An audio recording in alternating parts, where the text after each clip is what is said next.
I like to start off with a measuring tape. You can get from your local beauty supply, fabric store, 99-cent store, etc., etc. So what I'm doing is I'm placing it from the back, from the nape. So it's literally on your hairline. It's not in back, it's not in front, it's literally on your hairline. And whatever number this gives me, then that is your circumference. So I'm a 22. Step 2 is I like to do the ear to ear method, and I will place one end on one ear, and I'll hold it across and place it to the other ear. Yes, so it's about 12 and a half.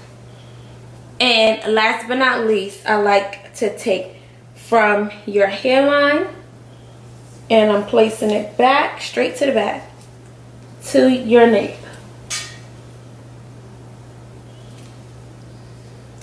And I'm a 14. So those are the 3 measurements you'll need for your wig.